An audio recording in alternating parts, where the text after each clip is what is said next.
Depuis la nuit des temps, l'être humain s'est tourné vers le ciel. Cet espace infini est dans l'esprit de toutes les civilisations de notre histoire, le siège d'un monde divin. Un monde peuplé d'êtres supérieurs à la condition humaine, avec lequel hommes et femmes souhaitent correspondre et partager leurs prières. Toutes les grandes religions se sont tournées vers la musique et les chants pour communiquer avec les êtres célestes. Ces vibrations insaisissables créatrices de notes qui, une fois assemblées, forment la mélodie, se sont imposées à chacun comme le juste langage pour s'adresser aux anges. Aux origines de la chrétienté occidentale, les fidèles n'ont eu de cesse de développer une expression de louange. Ils ont fait évoluer leur répertoire au fil des siècles avec la volonté de se rapprocher un peu plus de Dieu. Cette musicalité s'est accompagnée d'un écrin architectural. L'Église est le lieu de rassemblement des chrétiens. Une seule voix pour porter au plus loin un même message. Le son et la pierre doivent alors cohabiter pour partager la parole divine. Une histoire commune conflictuelle, la volonté des bâtisseurs n'étant pas toujours en harmonie avec celle des chanteurs et des musiciens. Pour tenter de comprendre la relation entre acoustique, musique et pratiques religieuses catholiques, il faut remonter la partition de l'histoire de la chrétienté et plonger au cœur des secrets de l'archéologie du son. Le christianisme se développe pleinement en Europe au cours du IVe siècle. Les premiers édifices religieux s'élèvent et se tournent vers un outil indispensable pour prévenir les croyants de l'heure des offices. La cloche.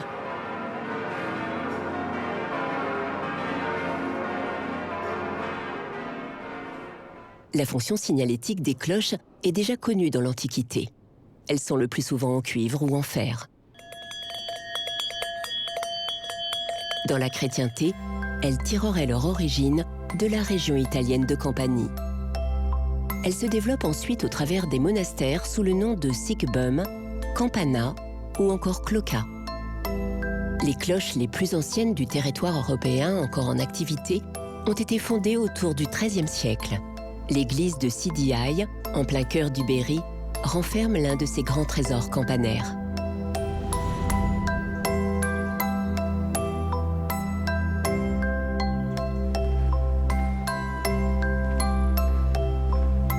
Nous nous trouvons dans l'église neuve de Sidiailles, qui se trouve dans le sud-est du département du Cher. Il s'agit d'une église qui a été bâtie dans la deuxième moitié du XIXe siècle et qui a remplacé une église beaucoup plus ancienne, qui était certainement romane. Voilà.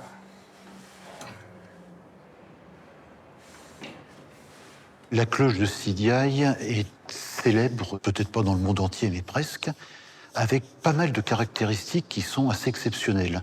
Alors c'est un instrument qui est parmi les plus anciens de France et qui est surtout parmi les plus anciennement datés, de la date de 1239.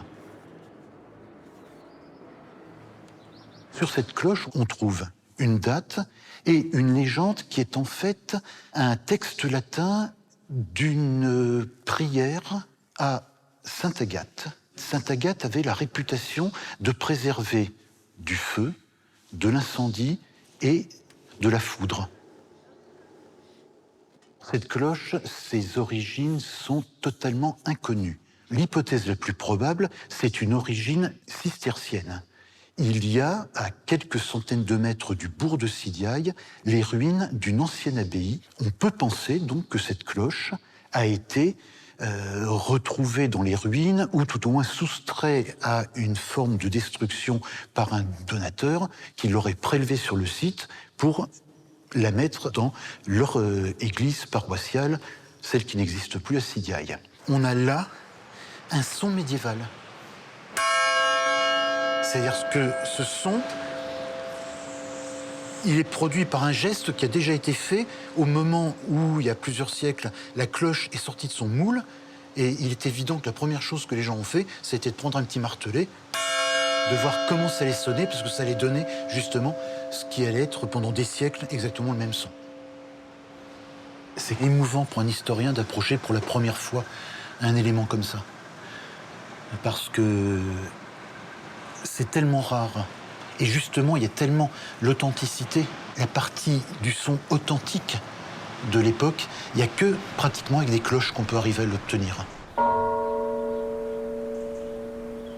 Dès le début du Haut Moyen-Âge, l'importance de la cloche réside dans son symbolisme à mettre en relation avec le son qu'elle produit. Très vite, l'alliage utilisé se fixe. Il s'agit d'un bronze qui se compose d'un assemblage de cuivre, d'étain et de plomb. La forme des cloches, quant à elle, n'est pas encore réellement établie. La technique de fonte est théorisée. Les premiers fondeurs sont principalement des religieux itinérants, reconnus pour leur talent. La naissance d'une cloche par le biais du feu et d'un métal prélevé des entrailles de la terre en font un objet infernal qu'il convient de purifier par un baptême. Si la cloche demeure un instrument d'appel essentiel pour l'Église, elle révèle une large palette sonore et diffuse des messages plus complexes. Durant la période médiévale, on commence à sonner de différentes manières les glas, les mariages et les baptêmes. Les cloches deviennent un outil de communication et se multiplient de façon très importante au XIIe siècle. L'alliage de bronze se perfectionne et se passe désormais du plomb. La forme qui offre la meilleure musicalité est ratifiée. Des évolutions techniques majeures de la fonte vont également rendre possible la production de modèles plus grands. Toutes ces pratiques modernes ont assez peu évolué depuis plus d'un millénaire.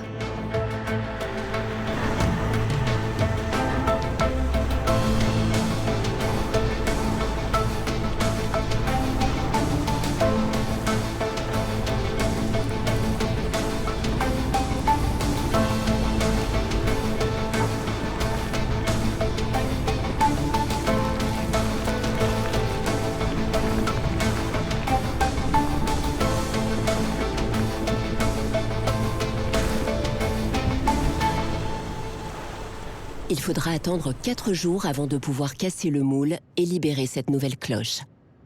Une dernière étape primordiale entre alors en jeu, l'accordage. La signature Paccard, bien avant d'être un nom sur une cloche, c'est d'abord une signature sonore, musicale.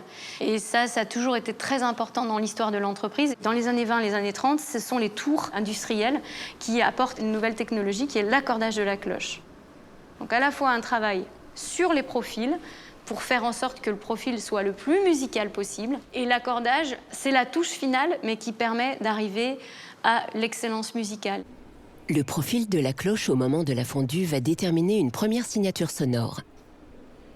Lorsque la cloche est frappée, elle émet une note au cou.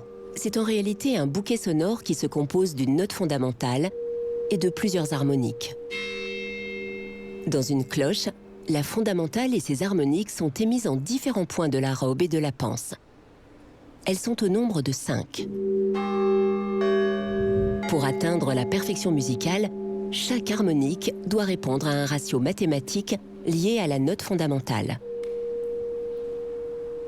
Pour approcher cette excellence sonore, il est nécessaire d'alléger l'épaisseur de la cloche à différentes hauteurs afin de modifier le profil de la cloche après sa fabrication. Les cloches sont les seuls instruments à n'être accordés qu'une seule fois dans leur vie.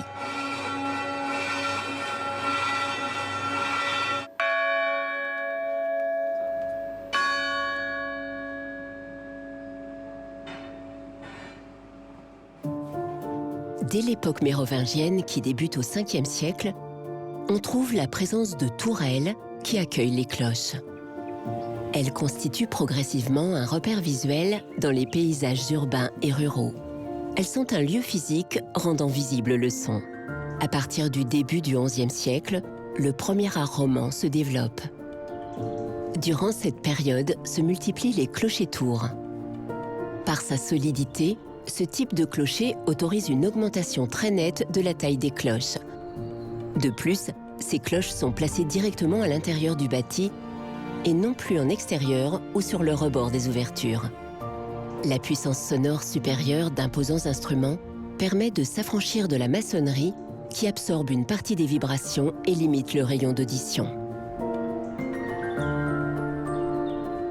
Après l'avènement de la chrétienté au IVe siècle, les églises sortent de terre et les fidèles, appelés par le son des cloches, peuvent s'y rassembler.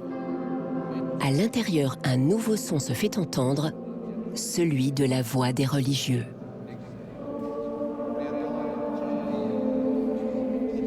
Cette parole est influencée par les premiers chrétiens, des convertis juifs venus du Moyen-Orient.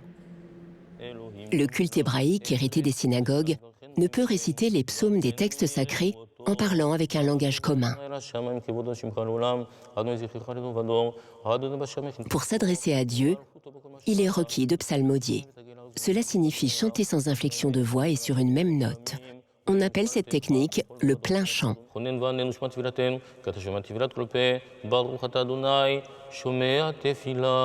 Chez les chrétiens, tout en s'inspirant de cette pratique ancestrale, l'art du chant évolue et voit naître une multitude de répertoires locaux. Des chanteurs possédant une belle maîtrise vocale se font connaître dans les églises. Ils adoptent le nom de chantres.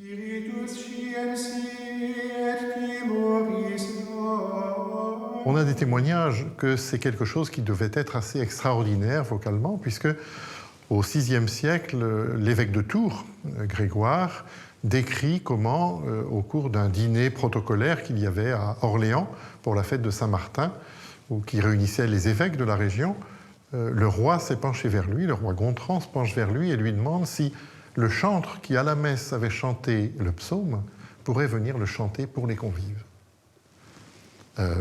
L'évêque accepte, et après quoi, le roi revient à la charge et dit « Mais est-ce qu'on ne pourrait pas demander à tous les évêques présents de demander à leurs musiciens de venir chanter à son tour le psaume d'hier ?»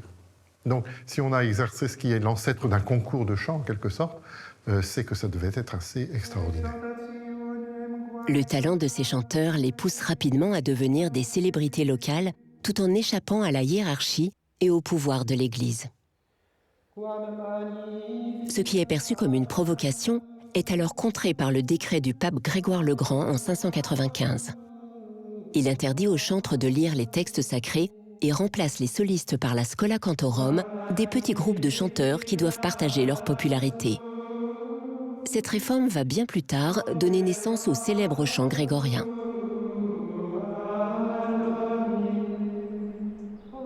Le berceau de la Renaissance du chant grégorien se trouve à l'abbaye de Solesmes, dans le sud du département de la Sarthe.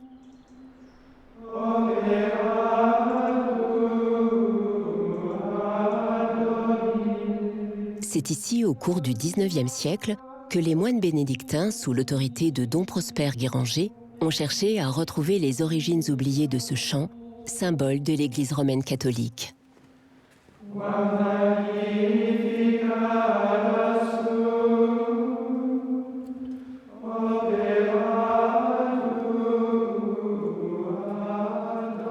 En 1833, Dom Guéranger, qui était un jeune prêtre du diocèse du Mans, a repris la vie bénédictine à Solesmes. Très rapidement, il a eu besoin de livres liturgiques, et alors de livres de chants grégoriens. Et alors, à partir de 1856, il a envoyé un moine chercher ou copier des manuscrits à la bibliothèque d'Angers, qui est à 50 km.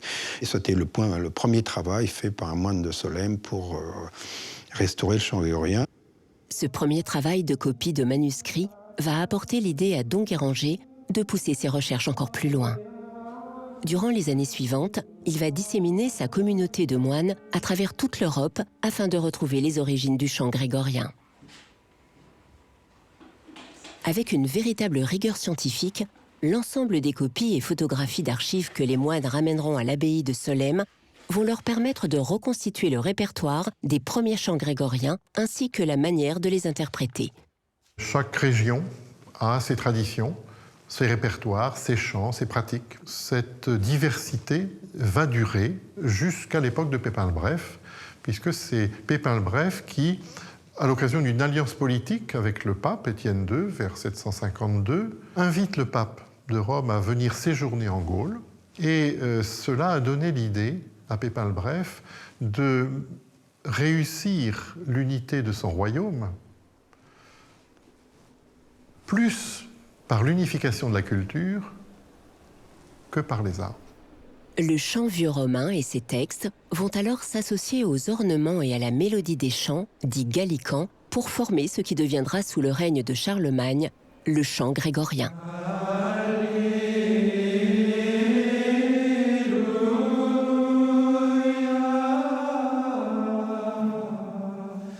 Charlemagne succède à son père Pépin le Bref en 768. C'est lui qui attribue la paternité de ce chant nouveau au pape Grégoire Ier, mort près de 200 ans plus tôt. Certainement que le chant grégorien, pour lui, c'est un moyen aussi d'unifier son empire, son nouvel empire. Mais au IXe siècle, partager la musique est une tâche complexe qui va demander à l'Empire d'innover pour rendre cette diffusion possible et efficace. On a des échanges de chantres. On a aussi la possibilité d'échanger des livres. Ce qu'on ne sait pas faire voyager, c'est le chant. Les spécialistes, qu'on appellera beaucoup plus tard les musicologues de l'époque, les théoriciens carolingiens, vont se pencher sur comment écrire la musique. Ça va être l'invention de la notation musicale en Occident. Et on va commencer à dessiner les mélodies sur des parchemins. C'est ainsi que sont apparus les neumes, l'ancêtre des partitions que l'on connaît aujourd'hui. La transmission orale, basée sur la mémoire des chantres, est remplacée par la transcription de la musique sur parchemin. Elle permet ainsi de fixer les bases du chant grégorien. Ce qui caractérise le chant grégorien, c'est d'abord la psalmodie qui lui donne un rythme verbal assez naturel. C'est l'art de bien musicaliser une parole fondamentale, en l'occurrence ici, puisque c'est une parole biblique ou liturgique.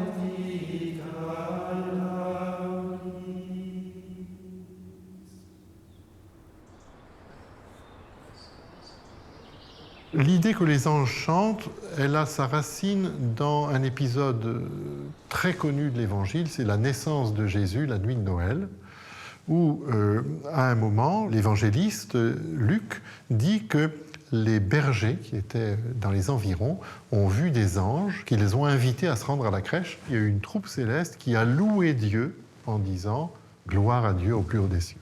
Mais l'Évangile ne dit pas que les anges ont chanté, ils disent qu'ils ont loué. Et en fait, l'idée que les anges soient musiciens dans la liturgie n'apparaît pas avant le XIVe siècle. Le premier témoignage, on peut dire, il se trouve sur les voûtes de la chapelle de la Vierge de la cathédrale du Mans, avec ces dessins magnifiques d'anges qui jouent de la musique et d'autres qui montrent des partitions de plein chant. Dans l'iconographie, au XVe siècle, on voit des représentations de chanteurs d'église, et dans la marge, on voit comme en miroir des anges. Et ça, c'est l'idée qui est intrinsèque au christianisme, que ceux qui assurent le service, qui assistent aux offices liturgiques, eh bien, sont conscients qu'ils accomplissent sur la terre une tâche que d'autres créatures immatérielles, célestes, qu'on appelle les anges, assurent dans le monde divin. Pour se rapprocher sans cesse de la perfection que représente la voix des anges, les chrétiens font évoluer le chant au fil des siècles. Quelle que soit la technique ou le style utilisé, la parole chantée est indissociable de l'espace dans lequel il se déploie. À la maîtrise vocale s'ajoute l'adaptation à un outil parfois imprévisible, l'acoustique de l'Église.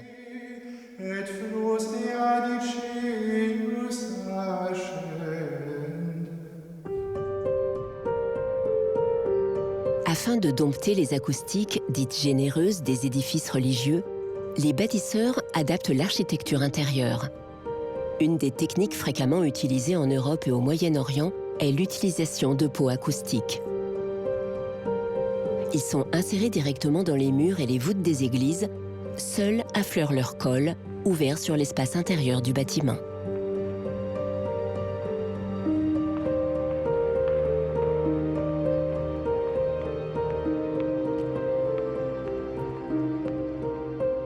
En archéologie, on faisait un constat. On voyait effectivement des trous dans les murs ou dans les voûtes. Une fois qu'on a identifié ces poteries dans les murs, certains chercheurs du 19e siècle sont allés chercher dans les textes anciens et ils ont trouvé différents textes qui parlent pour la première fois de ces pots acoustiques, en disant que ces poteries avaient été placées dans les murs pour améliorer le son. Pour percer les mystères qui entourent ces pots acoustiques, Jean-Christophe et Bénédicte collaborent avec toutes les compétences. Musicologues, linguistes et ingénieurs du son comme Laurent, qui a imaginé un système complet, du support micro jusqu'à la conception de logiciels pour capter les propriétés acoustiques de ces pots. Il est évident que ces pots ne peuvent avoir une incidence sur la perception des sons émis dans l'église. Le volume intérieur du bâtiment et la hauteur des pots étant trop importants. C'est précisément ce qui soulève les interrogations des chercheurs. Ce qui nous intéresse, c'est vraiment de comprendre qu'est-ce qu'ils ont voulu faire, quelles étaient leurs intuitions, quelles étaient les intentions qu'ils avaient. Les pots étaient parfois fabriqués spécialement pour un usage acoustique. Sinon, les poteries utilisées dans la vie quotidienne pour le transport ou la cuisine étaient recyclées pour ce nouvel emploi. Leur matière en terre cuite commune à la quasi-totalité des pots n'est pas la raison de leur sélection par les bâtisseurs. Le choix d'intégrer un pot était volontairement orienté pour ses qualités de résonateur. Un résonateur va amplifier, absorber ou diffuser des fréquences spécifiques d'une onde sonore. Vas-y, tu mets le micro, voilà, tu mets le micro dedans.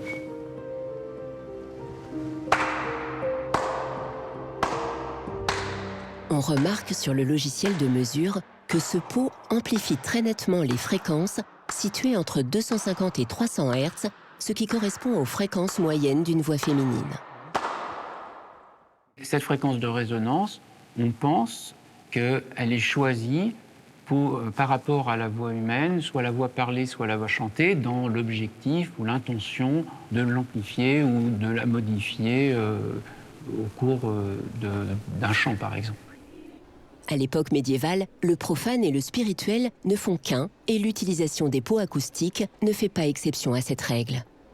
La volonté d'améliorer le son s'accompagne d'un important symbolisme.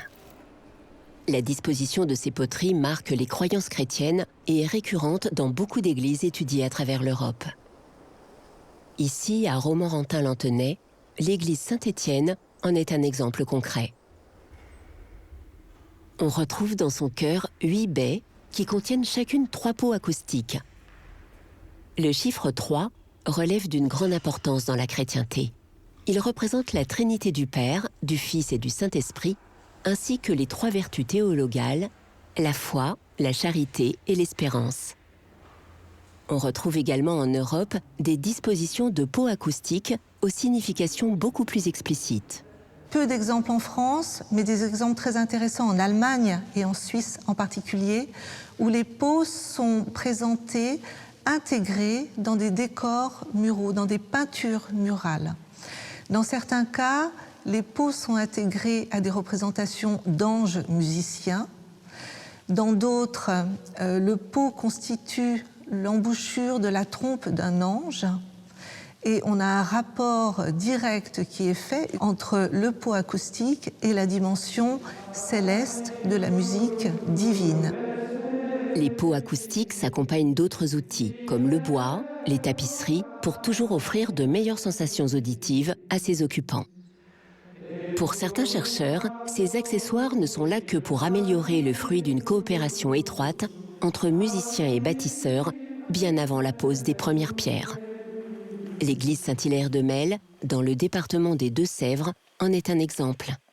J'ai été comme touché, intrigué par certains phénomènes sonores que je pouvais entendre. Mais est-ce que c'est ce ressenti, est-ce que c'est par hasard?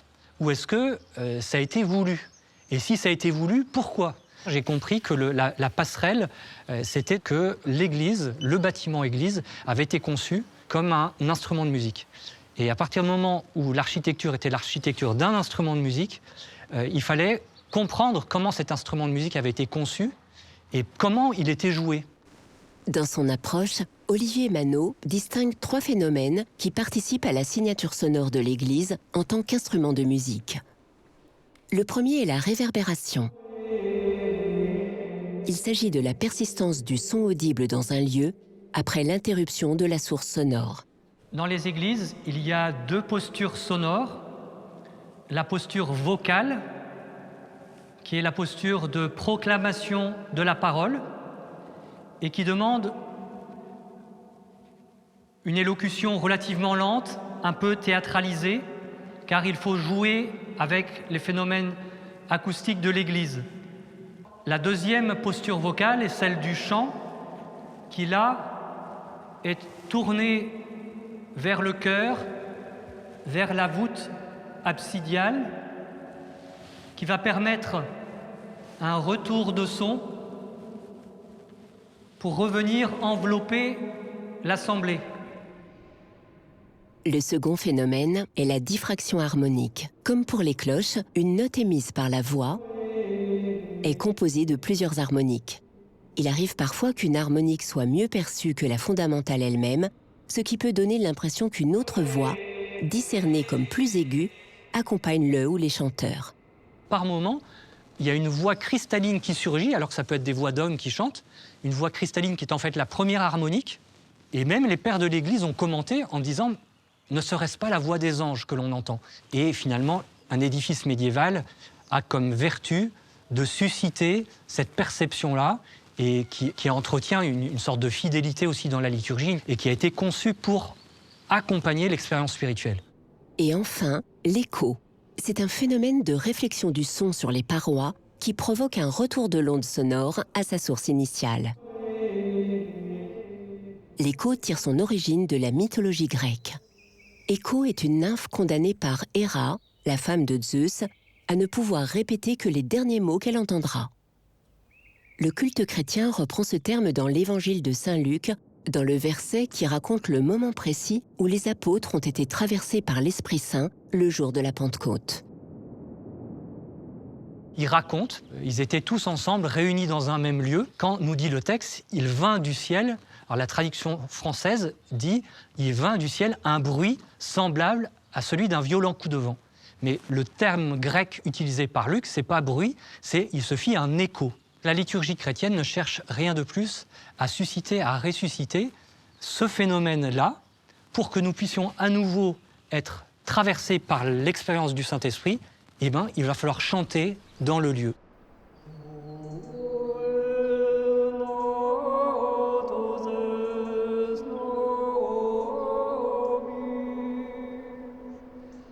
Cette interprétation de l'accord entre bâtisseurs et religieux se base sur des preuves indirectes. Car les écrits qui abordent ce lien sont quasi inexistants. Plusieurs musicologues travaillent encore à l'étude des textes anciens pour déterminer s'il existe de véritables relations entre la musique et l'architecture et si les décisions des bâtisseurs ont eu un impact sur la création musicale. Les sources musicales qui nous sont arrivées du Moyen-Âge, on peut les disposer tous sur une table, donc c'est très peu. On n'a pas véritablement des sources qui nous disent quel était le rapport de cette parole chantée à l'espace. Néanmoins, on a des petits indices. Un de ceux-ci est l'enluminure du songe de Gunzo, qui se réfère aux travaux de rénovation de l'église de Cluny. 4 auteurs ont retranscrit l'histoire de Gunzo au cours du XIIe siècle. Sur l'un de ses ouvrages, on retrouve une enluminure représentant Gunzo dans son lit, entouré de Saint Paul, Saint Pierre et Saint Étienne.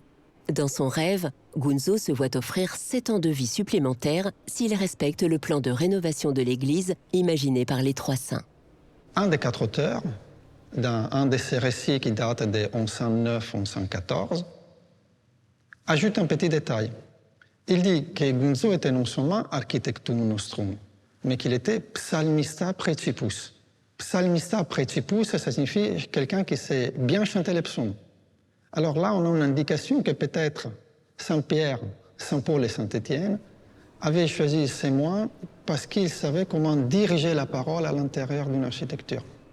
À partir du XIIIe siècle, l'architecture gothique se développe et voit considérablement accroître la taille des églises.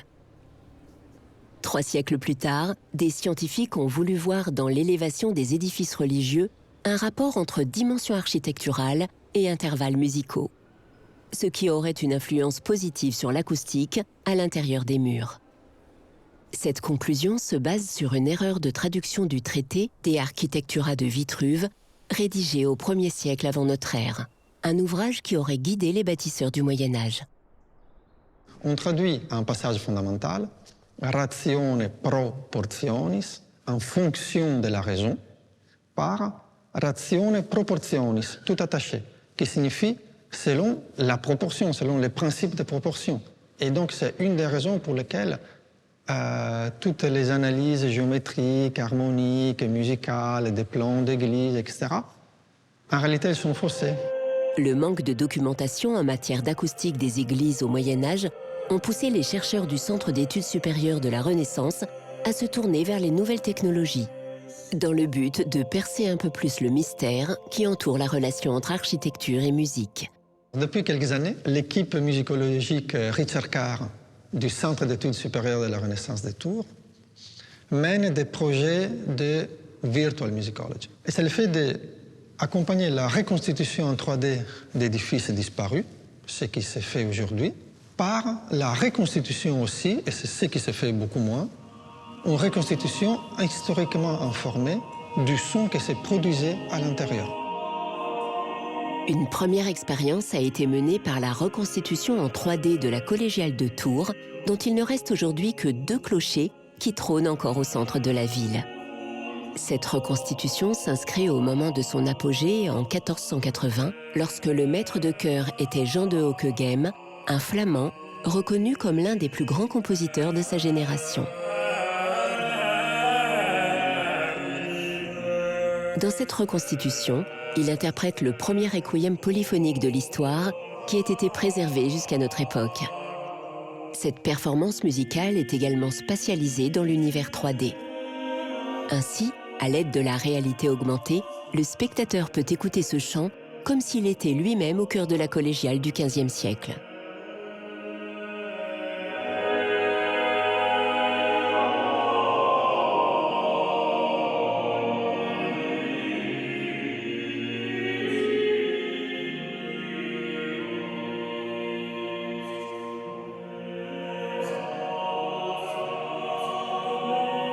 Un travail qui a demandé plusieurs années de collaboration entre musicologues, historiens, spécialistes des matériaux, ingénieurs du son, chanteurs, acousticiens et infographistes.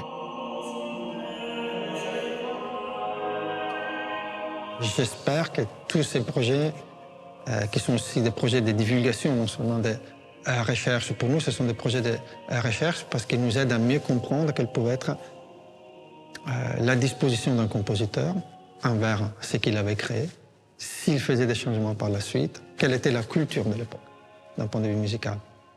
Mais des divulgations aussi puissent faire prendre conscience que dans la perception du son, dans l'expérience musicale, il y a une beauté qu'on doit garder. En parallèle de la voix de l'homme, s'invite la musicalité instrumentale. L'avènement de l'architecture gothique s'associe à l'orgue.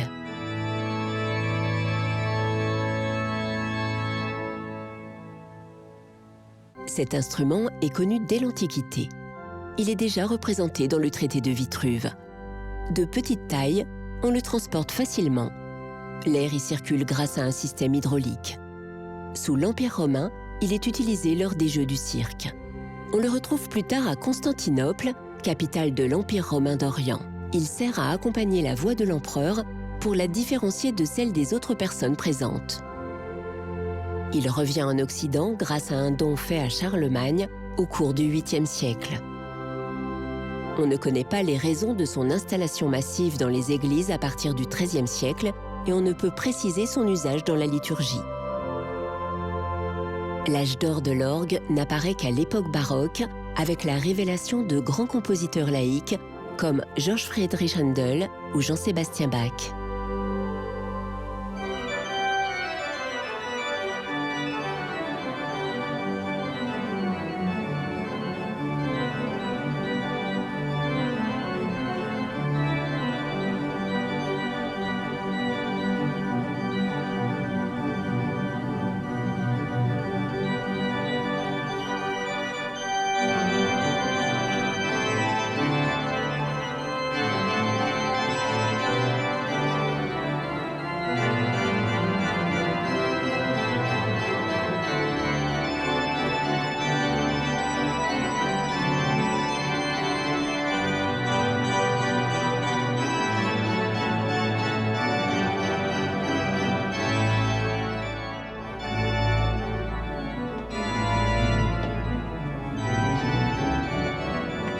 Ce que je trouve le plus fascinant avec l'orgue, c'est qu'on découvre toujours beaucoup d'orgues différents. L'orgue est un instrument au pluriel.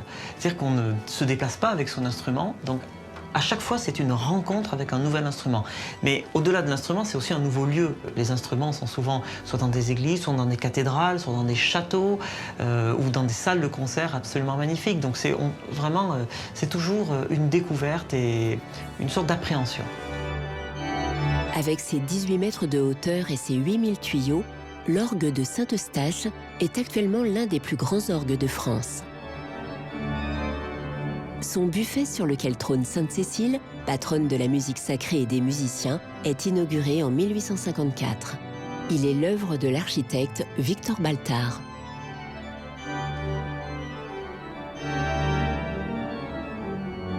La partie instrumentale est plusieurs fois remaniée au cours du XXe siècle pour dessiner une incroyable palette sonore et une personnalité unique.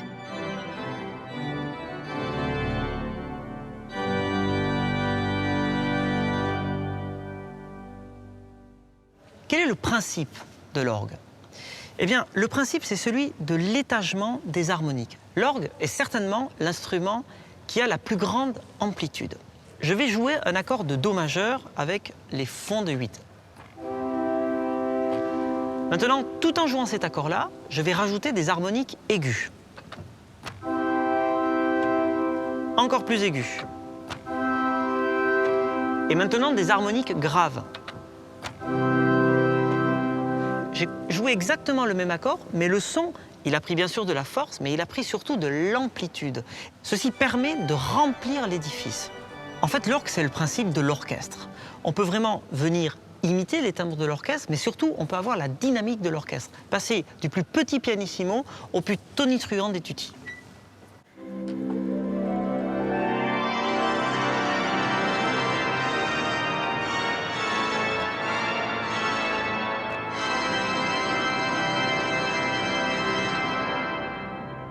L'improvisation fait partie totalement de l'histoire de cet instrument, liée notamment à la pratique de l'orgue dans les églises, où très souvent on devait accompagner l'acte liturgique par l'improvisation. On n'avait pas le temps de jouer des pièces parce qu'on ne savait pas, on ne sait pas en fait du début à la fin de cet acte liturgique combien de temps ça va durer. Donc l'improvisation a été vraiment un marqueur fort dans la formation des organistes.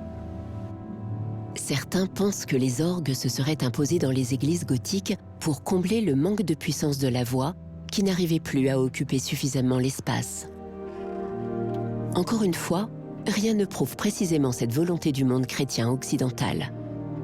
Les grandes orgues, par leur complexité, sont des instruments vivants aux multiples facettes. Elles ont évolué au fil des époques traversées. Les différentes technologies ont permis d'étendre la musicalité et de perfectionner la virtuosité.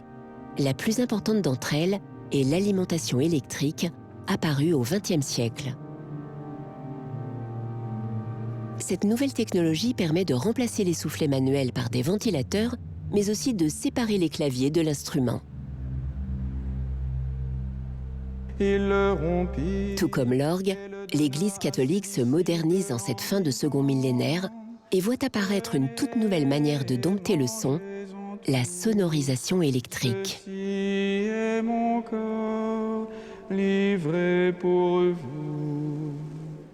La sonorisation des églises devient incontournable à partir du Concile Vatican II, qui se termine en 1965. Plusieurs réformes du catholicisme nécessitent de s'orienter vers ces nouvelles technologies. La plus importante est l'abandon du latin lors des messes pour les langues vernaculaires. L'usage des dialectes locaux impose une bonne intelligibilité de la parole du prêtre afin que l'assemblée participe pleinement à la liturgie. Après l'entrée du catholicisme dans l'ère moderne, de nouveaux édifices religieux s'inscrivent dans le paysage urbain. Évry, dans le département de l'Essonne, est la seule ville de France à avoir bâti une cathédrale au cours du XXe siècle. Ici, la forme circulaire de l'église ainsi que la disposition des briques en biseau diminue très nettement la réverbération. Ces dispositifs architecturaux empêchent la réflexion des sons. Chaque église possède une acoustique et une architecture singulière à laquelle la sonorisation va devoir s'adapter.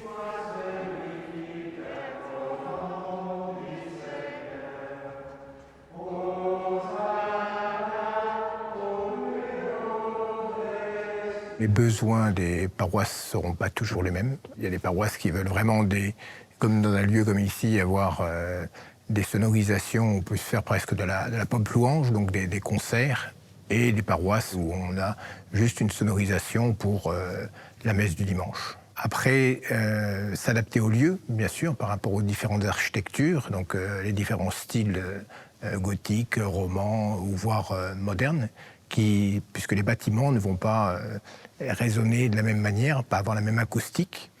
Donc l'enjeu, une fois qu'on aura installé ces équipements, c'est de faire des réglages et de pouvoir adapter via des mesures acoustiques pour que la sono puisse avant tout privilégier l'intelligibilité de la parole et donc faire en sorte que dans tout lieu de l'église, une personne puisse correctement entendre la célébration.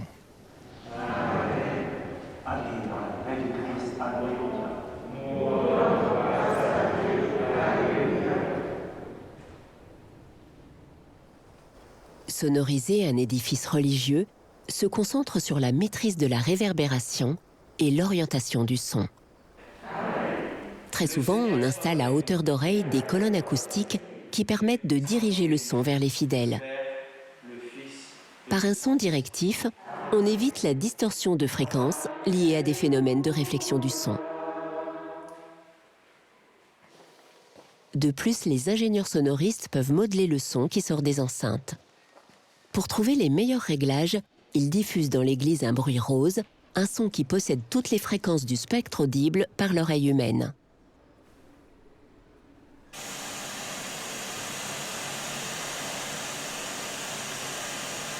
À l'aide d'équaliseurs numériques, ils isolent les fréquences contenues dans la voix et atténuent celles qui perturbent le discernement de la parole. L'approche numérique offre de nouvelles perspectives à la liturgie. Quel que soit l'avenir de la propagation du son dans les lieux de culte, avec ou sans technologie, il est probable que les humains ne cessent jamais de pousser la porte des églises et des cathédrales. Traverser ces hauts lieux d'histoire procure indéniablement une émotion de par leur architecture et leur acoustique. On ne se lassera jamais de parler, chanter, voire pousser un simple cri dans une église pour espérer obtenir une réponse par la voix des anges.